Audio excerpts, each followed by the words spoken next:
everyone. A very, very warm welcome. We are super excited to bring this session live to you on Instagram, given that there is a high volume of interest and curiosity about Ahimsa Fellowship. And so, for context, the Ahimsa Fellowship is a 10-month leadership training capacity development program where we train individuals who are highly motivated about making a difference in the lives of animals in effective animal advocacy. So, what is effective animal advocacy? You will hear from the experts themselves. And also, last year, we took in a batch of 20 Ahimsa fellows. And the good news is that this year, we're actually scaling up to accommodate 40 Ahimsa fellows. So, without further ado, I'm going to introduce the panel. We have Ms. Gauri Maulekhi, who's the trustee of People for Animals and the member secretary of People for Animals Uttarakhand. Welcome. Thank you, Rishi. And we have Ms. Shreya Paropkari, who's a consultant with Humane Society International India. And she's also someone who's mentored Ahimsa Fellows very closely over the past 10 months. Welcome, Shreya. Thank you, Rishi. And my name is Urvashi. I am the program lead for Ahimsa Fellowship. I am co-hosting this session with my colleague, Akshita. Hi, Akshita. Okay. So, without further ado, once again, we've compiled a set of questions which we are going to put that forward to you. These are questions that we've received over social media, email, text messages, and Akshita will take the lead in asking these questions. So, over to you, Akshita.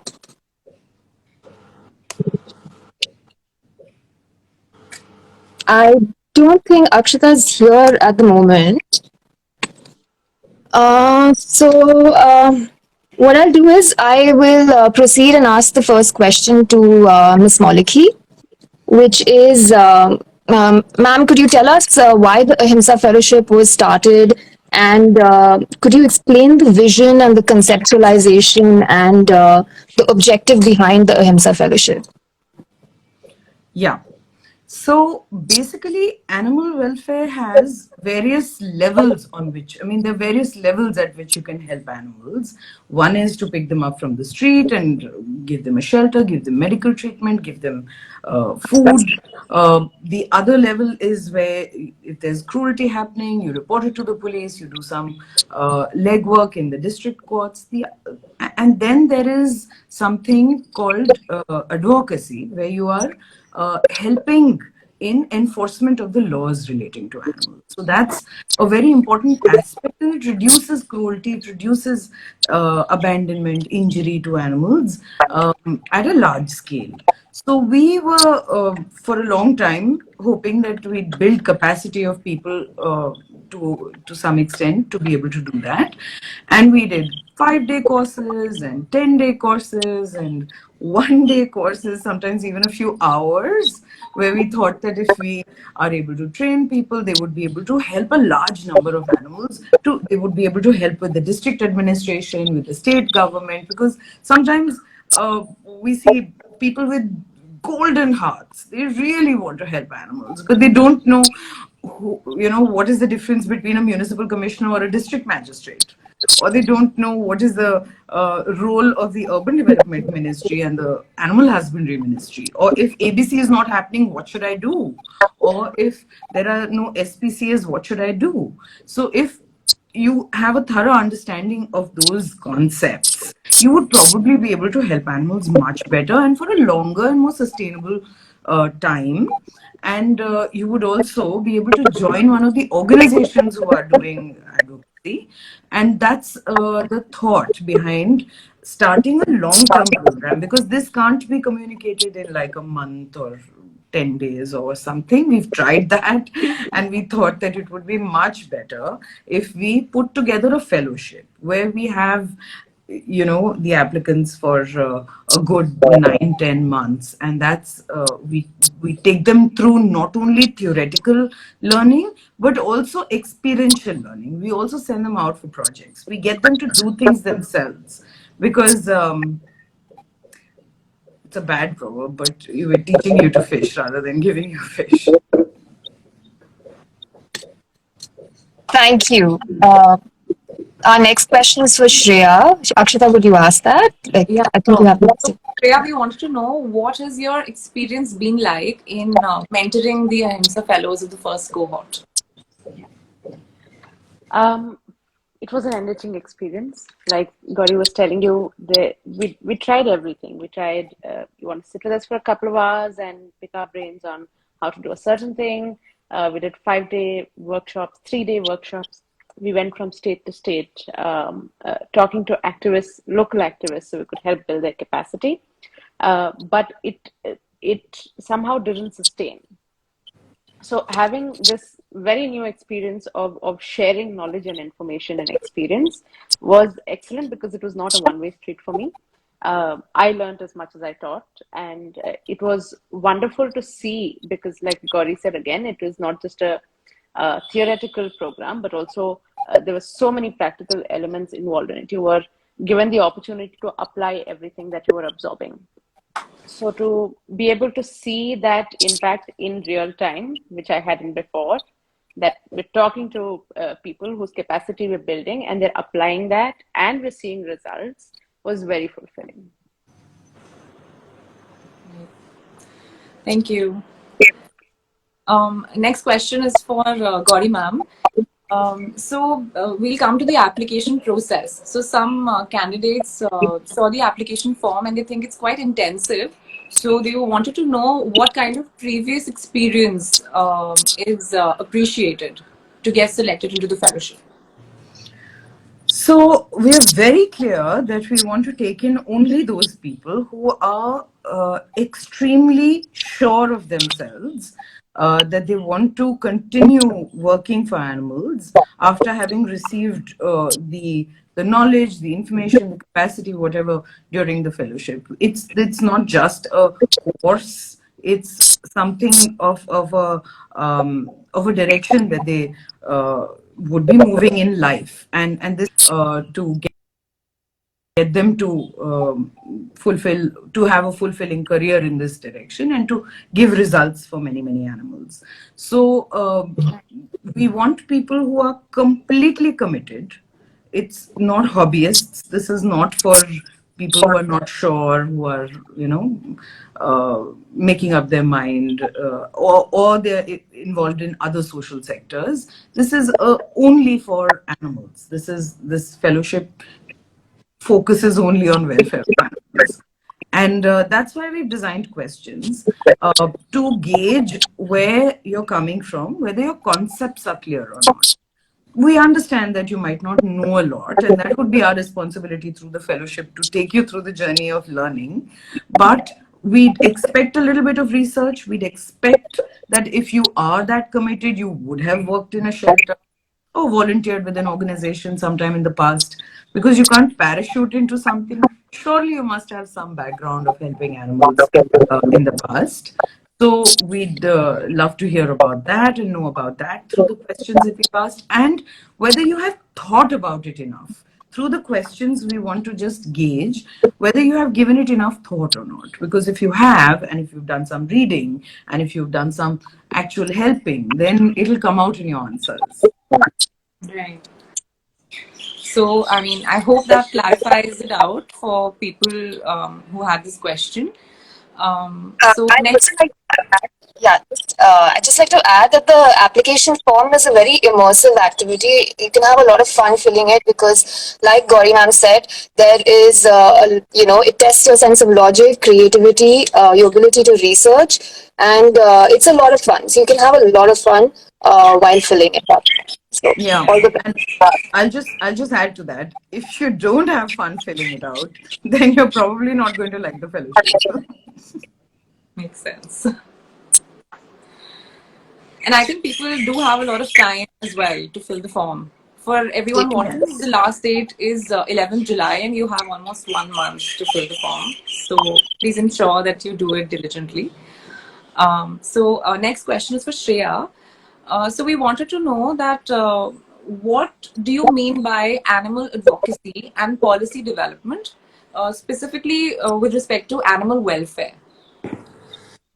And with respect to animal welfare, like Gauri said, it's a focused program. It's for animals. animals. What I mean by advocacy is simply to advocate for a better life for animals.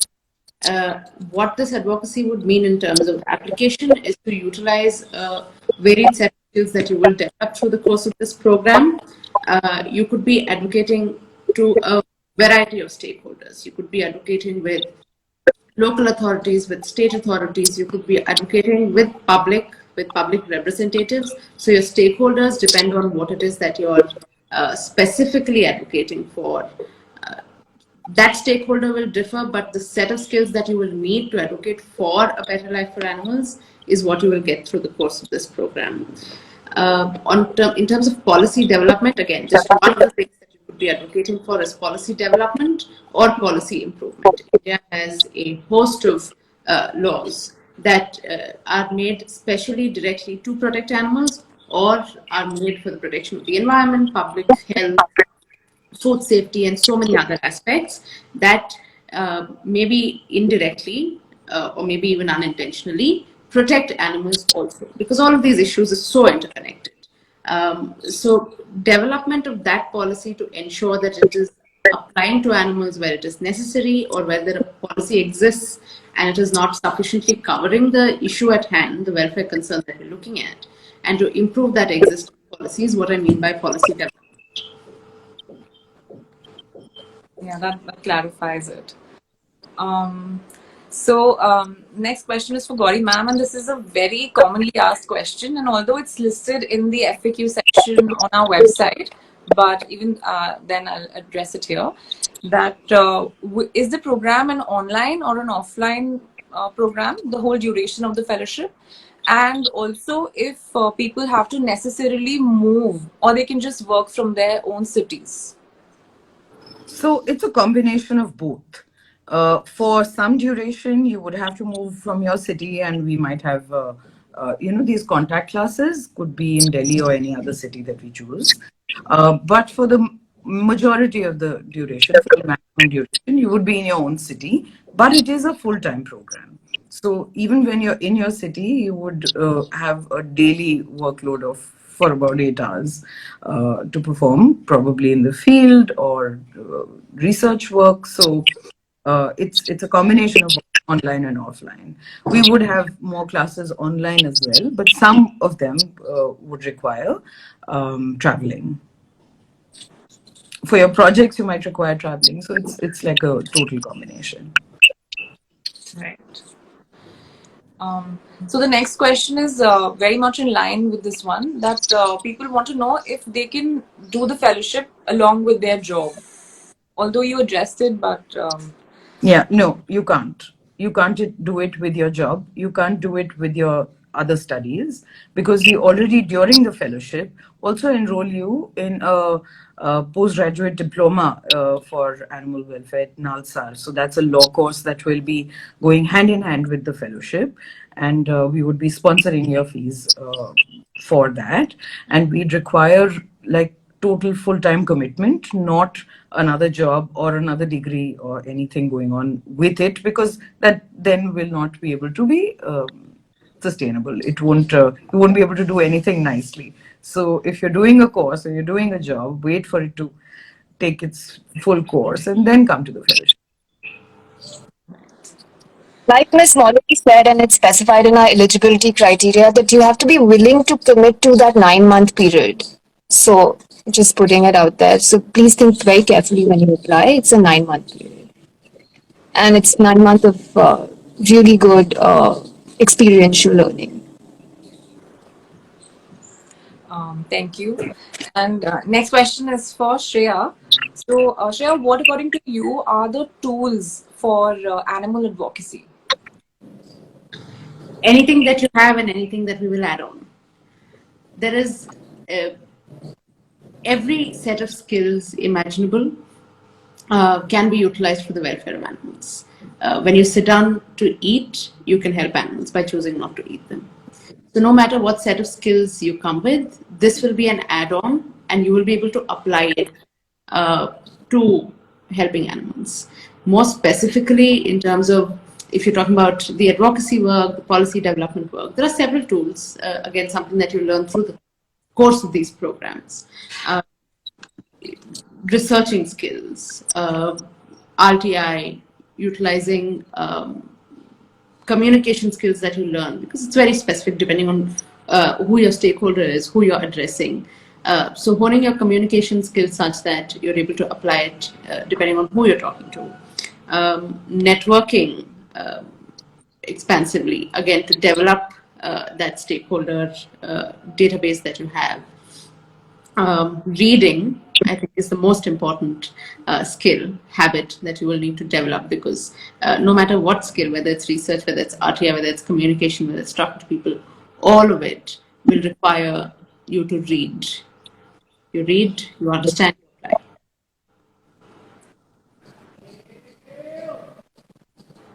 Thank you. So the next question is for Gauri ma'am. Ma'am, a lot of our young, compassionate people who are still in college, they have this question if they could join the fellowship if they're still part of college. No, like I said, you can't do it with a job. You can't do it with college, because then you would have to give time to your classes, your exams, and everything. While you would have your projects and your classes even during the fellowship. So can't be done with college. Can't be done with job. It is a full-time 9-month commitment. Right. And there's another similar kind of question that since the age bracket is 22 to 35 years old for the fellowship, so somebody said they're turning 22 in June, so can they still apply? Yeah, absolutely. So when by the time the fellowship starts, if you're already 22, and if you're out of college, if you've completed your degree, then yeah, why not? Totally. I just want to add on to the last part, the last question. I think for anybody who's very enthusiastic, wants to join, but they're still in college, don't be dejected that you can't join at this moment. I tell you from experience that it is not possible. Even if you intend and you're dedicated and you want to do it, it's just not possible to be studying and then doing something intensive like that. But there are so many other things that you can do to help animals while you're still in college. You have a unique set of stakeholders right there in college. Talk to people. We have so much information going on these Instagram handles that is doing this live. Keep yourself updated. Talk about, speak up for animals, no matter where you are. It doesn't have to stop you from helping animals if you're not in this fellowship. It's just a unique set of skills, and you'll be ready for it when you're done with your education. And we'll have this hopefully every year. Yeah, I will add a little more to that. Your welfare starts from what you can do immediately. If you're in your college, there's so many animals in your college, and there might be shelters in your city. So you can start reading up, understanding, going in volunteering, and prepare you for the future fellowship batches. And also, if you are probably older than the maximum age, and if you still feel that this is the career path that you want to choose, and this is what you want to do for life, and you need the skills to be able to help you do that, you can write to us, and we may make an exception for you. Last time in our batch we made one such exception, and we had great results from it. So you can write to us, and on a case to case basis we might consider it. Uh, Please write to us on applications.ahimsa@gmail.com. We will leave the details with you. This is specifically for candidates who are above the age of 35. We will consider your case, as Ms. Maulekhi said, on a case by case basis.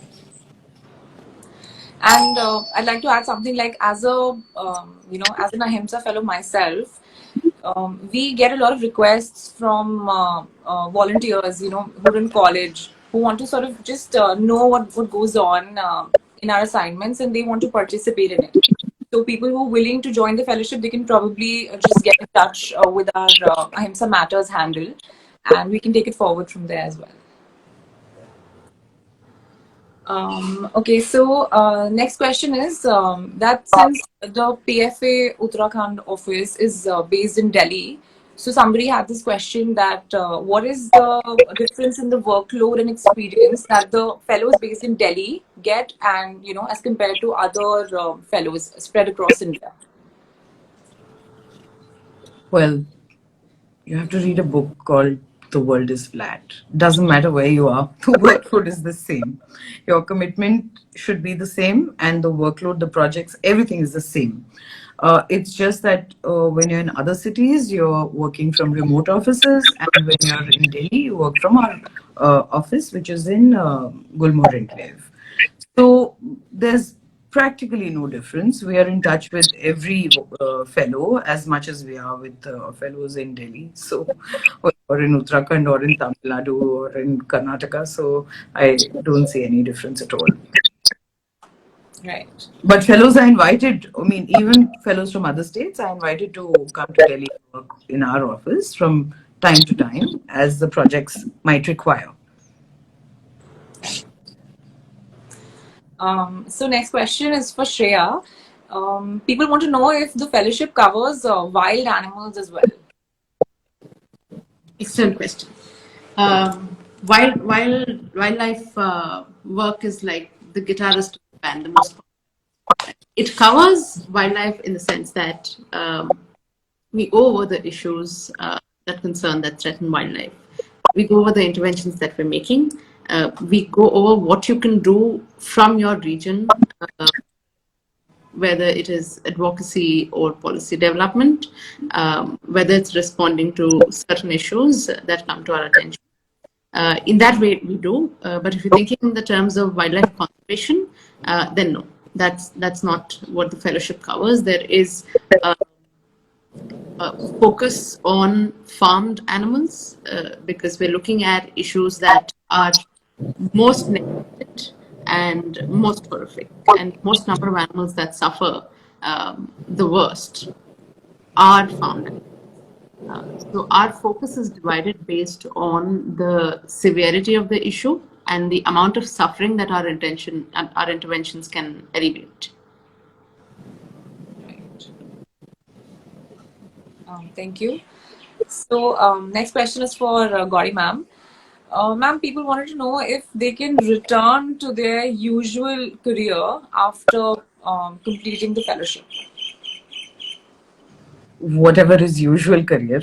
But yeah, if you're doing something else and you want to join the fellowship, we assume that it is to actually gravitate towards the purpose of your life, which is animal welfare. I mean, I can speak from experience. I used to do a lot of other things and volunteer for animal welfare. And one fine day, I just thought this is what I want to do for all my life, full time.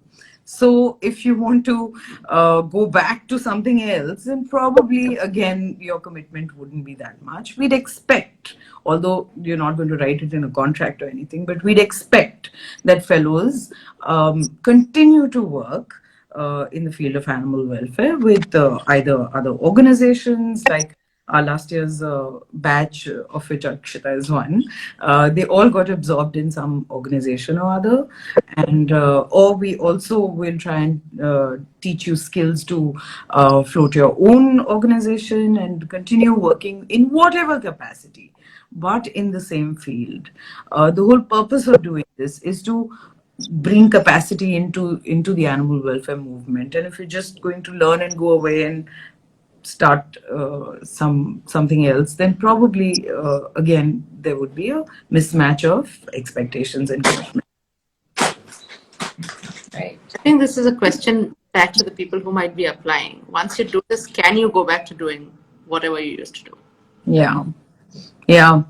When we found Shreya, she had done law. She's an advocate, and 10 years ago, I think a decade ago, we did a small thing, of which, a 5-day course, and at Nalsar. And there were about, 25, 30 people there? 30. And 30. And out of everybody, we just got her as such a valuable addition to the animal welfare movement. But the others went back to doing whatever they were doing earlier. So that's where we shifted focus. That's why we don't do the 5-day things, and we want to have a full 9-month commitment so that people can sustainably understand all aspects of animal welfare and be able to find their their calling in this sector and not move away. I mean, Shreya was a total exception, but here we are looking for everybody like her. And as an Ahimsa fellow myself, I'd like to add that after going through the whole fellowship experience, you probably would not want to return to usual career, whatever that means. It just, I mean, changes you as a person, and you just want to work for the animals. I mean, it's a rewarding experience in all ways possible. Yeah, I'll add a little more to that. I mean, if the purpose of your life is to help animals, or bring some change to their lives, then you would find this path very rewarding, like Akshita said. And every day will be a day full of actual work where you've uh, taken 2 steps forward, and probably when you put your head on the pillow at night, you'd think that you've lived a day worth 24 hours.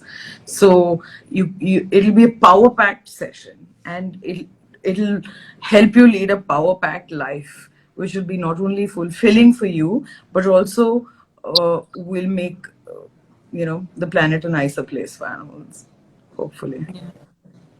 Probably be like a little dent in the world. Uh, okay. So next question is for Shreya. So people wanted to know if we're taught campaign management with respect to animal welfare during the course of the fellowship. Yes, yes. This is a very sector focused program. So the general principles of campaign management with all its elements like strategy development, resource management, and such, all of that will be explored with specific application to animal welfare.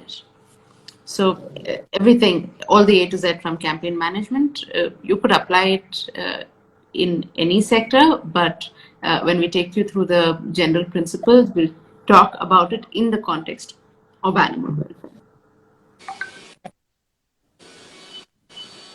Just follow up on that. Fellows are not just taught campaign management, they also taught aspects like NGO management, fundraising, other aspects, including how to establish and register an NGO. So that's also part of your curriculum. I So think a I big read. part, I'll just add Yeah, more to that. I think a big part of the curriculum is something that's not mentioned anywhere. That is peer learning. Because when we put the 20 fellows of the last batch together, we saw that they were learning more from each other, and this through discussions, through experiences and sharing, and traveling together, and probably experiencing stuff together differently and exchanging perspectives. It was so much more fulfilling. So peer learning is going to be a huge part. Team working, because that's again something that we see in our time is lacking a lot. Most people in animal welfare are just telling how everybody else is not good enough, and that is not something we appreciate at all.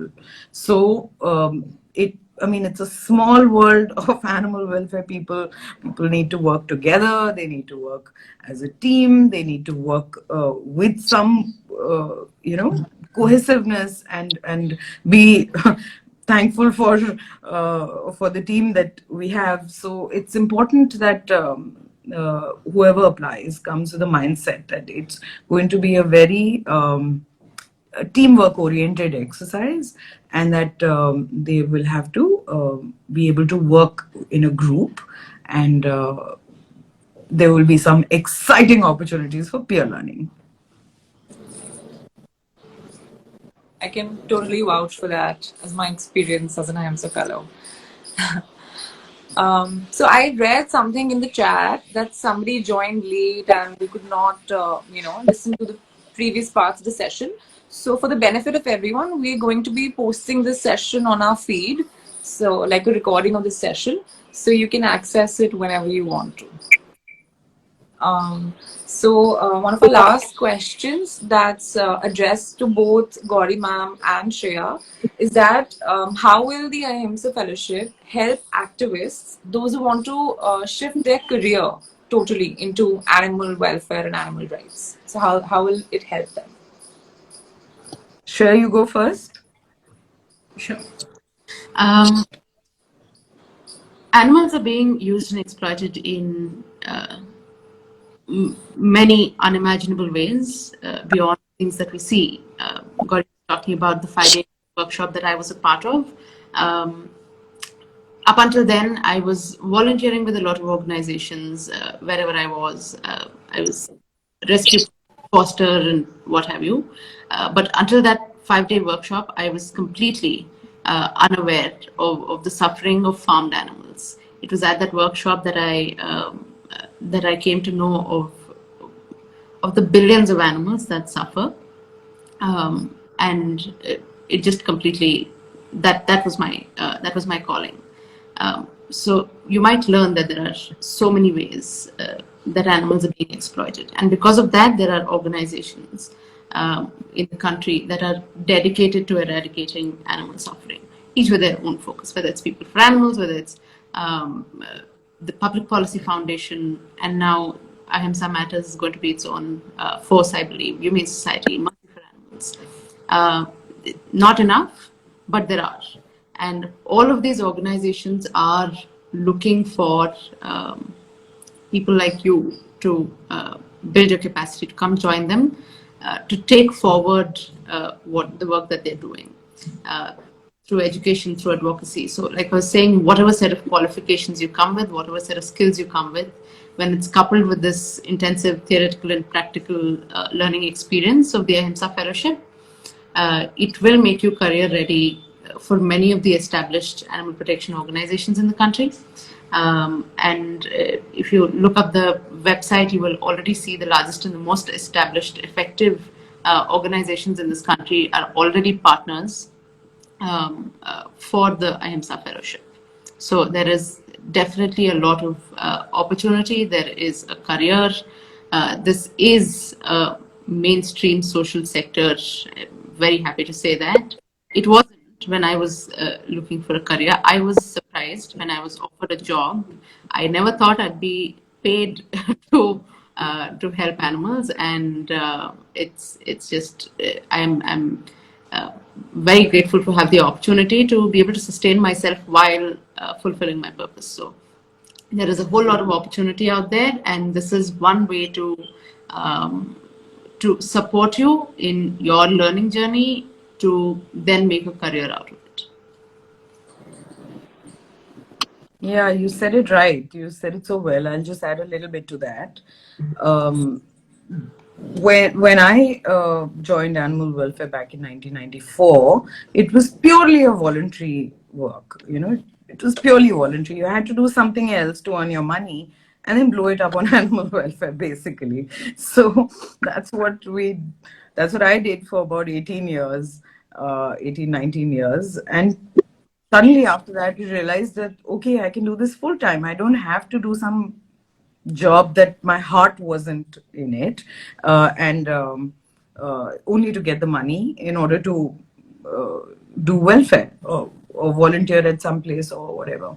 So once we cross that threshold where we know that we can do animal welfare full time, you can actually give all your focus to that, you can put all your energies towards that, then there's no stopping you, because this is a very new sector, new sort of field that is growing really fast. A lot of organizations, like Shreya said, I have even absorbed our previous fellows, and HSI, MFA are all partners along with PFA and Ahimsa Trust, etc. in the fellowship. So we would be happy to give a launchpad to as many fellows, and for the others, we'd also groom them enough to have their own organizations. So it's not necessary that you join some organization or other. You can also do your own thing, and we'd be happy to handhold you through that. So it's a uh, we'll help you through the journey, and you'd be part of the larger thing, the larger family, if I may say, of the fellows. Because I mean, the last batch was such a brilliant experience. These 20 people have become like almost an extension of our of the work that we do in so many states. So that's going to be it, and you will feel that too as an Ahimsa fellow. After you finish your work, also it would be difficult for you to ignore all the information, all the skills that you would have acquired, and to go back doing something else. So where there is a will, we will find a way together to retain you into the movement, whether it is in one of the organizations or create some uncharted path for you.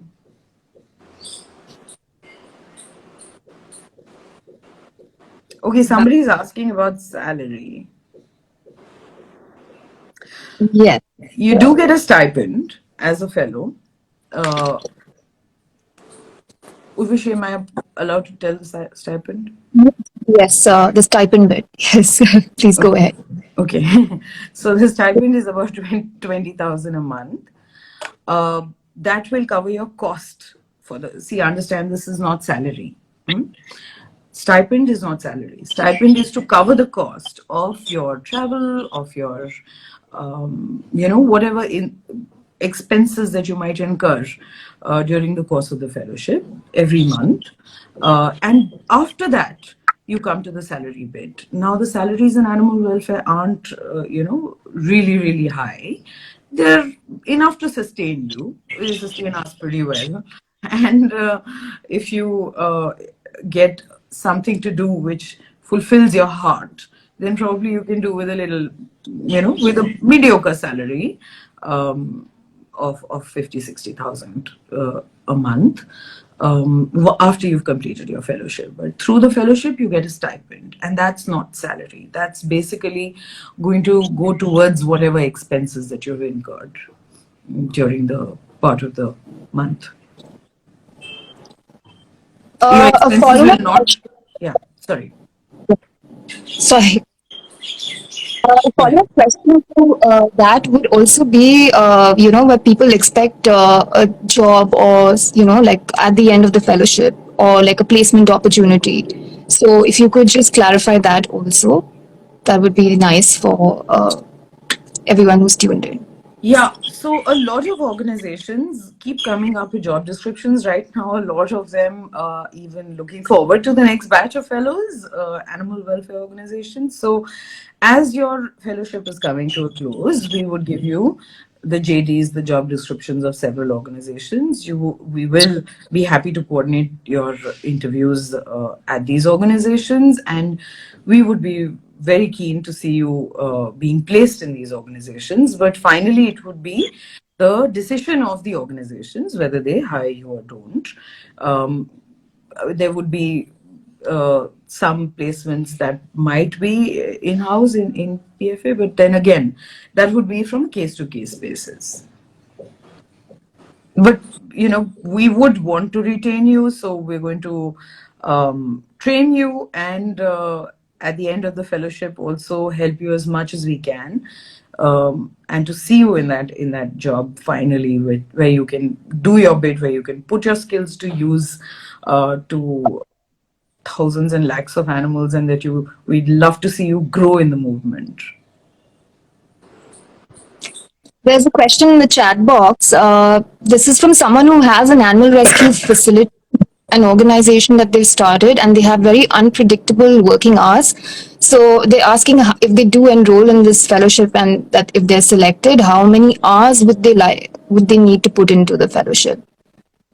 So 8 hours a day, 6 days a week. That's you have to be prepared for that kind of commitment. And if you have a shelter, I mean, You and I have a shelter, we have a shelter, we all run a shelter. But we've put systems in place so that it doesn't require us at orders and that it runs nicely, and we give it calculated number of hours in a week. So if you can put in a system whereby you have other people looking after it and you don't have to give your time during the days or whatever, then it's fine. Otherwise, if you have full-time commitment and you might have to run for a rescue call and you might have to take the an injured animal to a vet at 3 o'clock at night, and therefore you can't go to the district magistrate's office the next morning where you're required to go, well, that won't work, because then it would be a conflict. Like I said right at the beginning, there are different ways in which you can help animals. One is direct care, where through the shelters or through working with street animals. That's one way of helping them. Advocacy is another way. So you can't mix them both. It'll be a very delicate balance. If you can achieve it, you would be a genius. But you can if you want to. It just requires a lot of management. And if you are, diplomatic enough, or diplomatic is probably a wrong word, but if you have lots of volunteers, if you get along well with other organizations, you can share the workload with other organizations. If your volunteers are committed, if you are a good leader, you would probably be able to find a system whereby you can hand over that to others.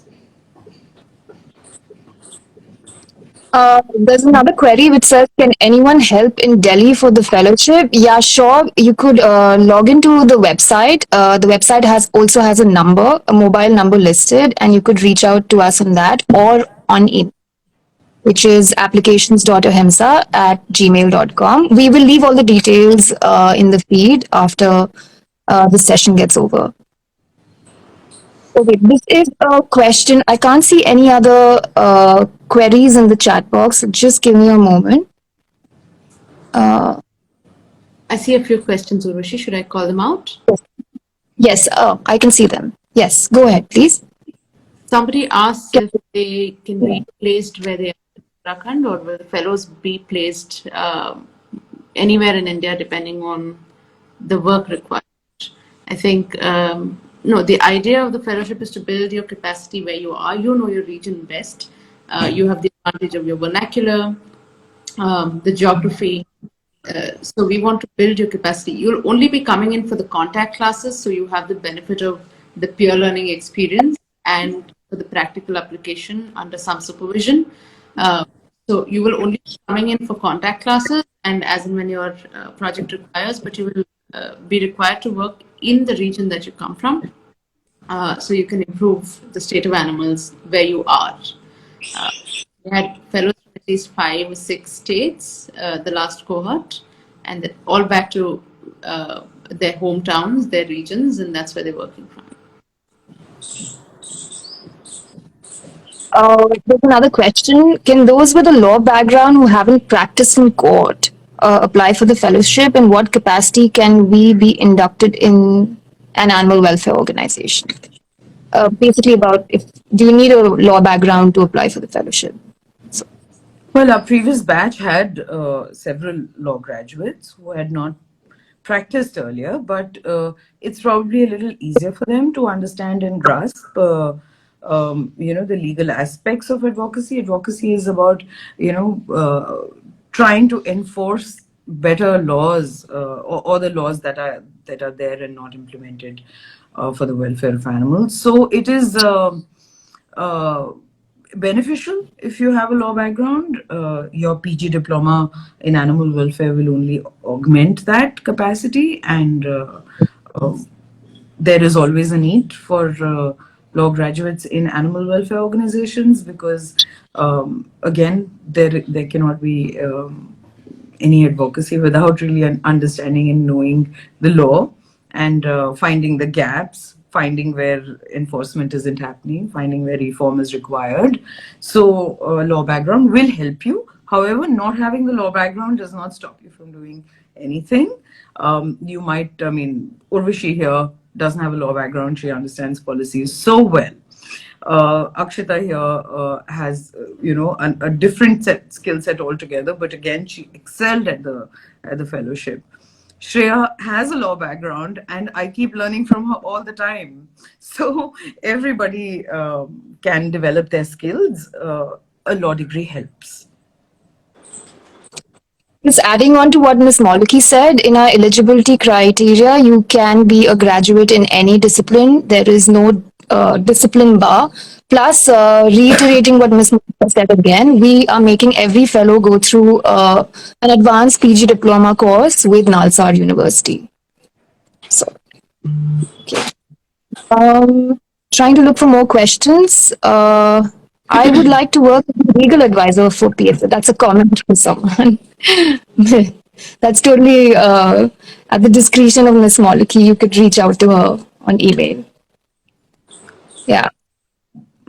Well, wherever you are, Manjeet, whichever city you are in, start helping animals from there, and we'll definitely catch up and get in touch with you for advice. Just, I mean, PFA is not really a very rigid organization. Anybody who's helping animals is part of the family. So look for shelters, look for organizations, small organizations in your city. Start helping them first because they are probably in greater need at this time. So whichever city you are in, start doing your bit. Don't care about the name of the organization. So this is the last question we'll take because, and then we'll wrap it up. This is by Woofs and Bloofs. Okay, I don't know whether I've got that right, but I wanted to know if freshers have less chances of getting in because of no experience. Shreya, you want to take that? Sure. When you talk about no experience, about in the animal welfare movement, no, I don't think. I think the main criteria here is the dedication and the commitment to the number of hours and to improving animal welfare. Nothing else is a bar. If we, like Urvashi said, the filling out the application form is an immersive experience. If you enjoyed it, then all of that will reflect in your application form, and we will assess it. If we believe there is promise, there is an interview process, and we'll find out if what you're looking for is what we can provide, and if what we are looking for, you can deliver. Okay, so I think we're going to wrap this up now. I just have a last question for all three of you, Akshita included, because you're an Ahimsa Fellow. And of course, both are mentors. If you had to give one word to summarize the USP of the Ahimsa Fellowship, what would that be? Just one word. That's a tough one. Yeah, that's a tough Okay, one. It's out of syllabus.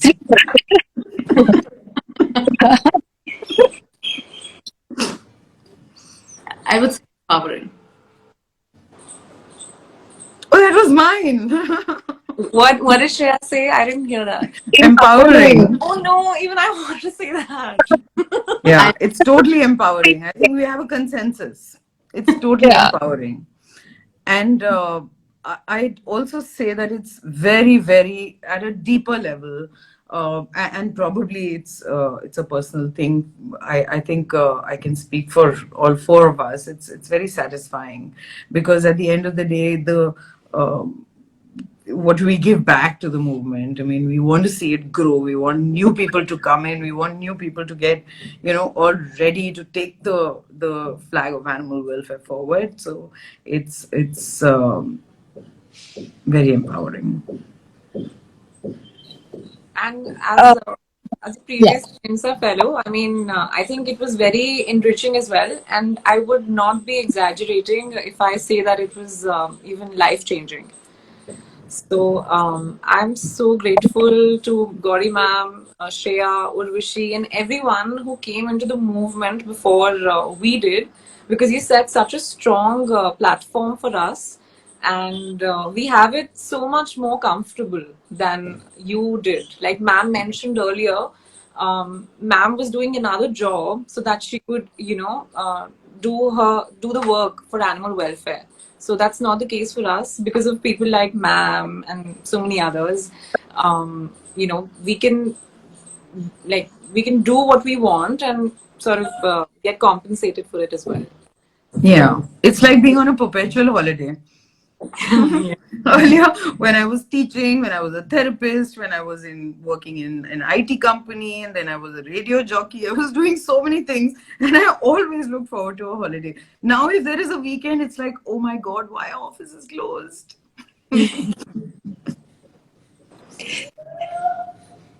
Okay, so we're going to bring this to a close. Thank you so much to our mentors. Thank you, Akshita. Thank you, everyone, for participating and being a part of this and for tuning in on a Sunday afternoon. I just want to say that the applications for the Ahimsa Fellowship will close on 11th July. And please log into www.ahimsafellowship.org. Everything you need about the fellowship is there. Of course, there's also a phone number. You could reach out to us on that, through that. And all the best in filling your forms, and we will see you soon. We look forward to receiving your applications. Thank you, everyone. Thank you, Any Rishi. Thank you, Akshita. Thanks a lot, Shreya. thanks. Yeah. See you guys. Thank you. Bye. Bye. Bye. Thank you, everyone.